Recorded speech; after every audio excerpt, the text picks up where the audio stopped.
দেখ মা, তোরে আমি একটা কথা কই, মন দিয়ে শুন। সারা বছর তুই যা করবার করছস, 9, 10, 11, 12, এই 4 বছর একটু তুই মন লাগাইয়া পড়।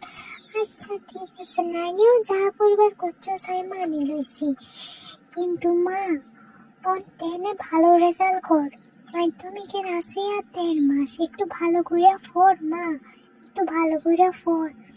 তুই পড়লেই তো তুই নিজের পায়ে নিজে দাঁড়াইতে একজন বড় ডাক্তার হইবি, কত কিছু হইবি মা। তুই তুই একটু ভালো করে মাধ্যমিকে পড়, একটু ভালো রেজাল্ট কর, তাহলে সবাই তোরে আদর করবো, ভালো করবো। তুই যদি অক্ষণে যদি ভালো নাম্বার না পাস, তুই ফিউচারে চাইয়া কোনোদিন কোনো বড় কিছু হইতে পারতি না, না কোনোদিন কোনো ভালো কিছুতে তুই সুযোগ পাইবি।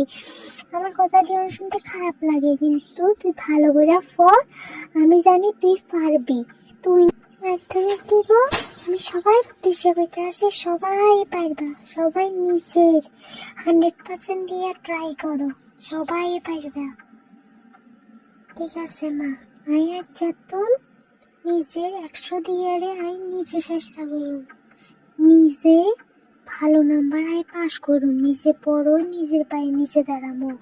অনেক দিনে মাইয়ারা দাঁড়ান খুব প্রয়োজন, খুব প্রয়োজন মা, খুব প্রয়োজন। হ্যাঁ বুঝছি তোমার কথা, এই তোমার যতন কথা দিছে আমি মন লাগাই পড়ুন। আর তোমরা সবাই নিজের 100 দিয়ে চেষ্টা করো, সবাই পারবা, আমি সবার উদ্দেশ্যে কইতে আছি।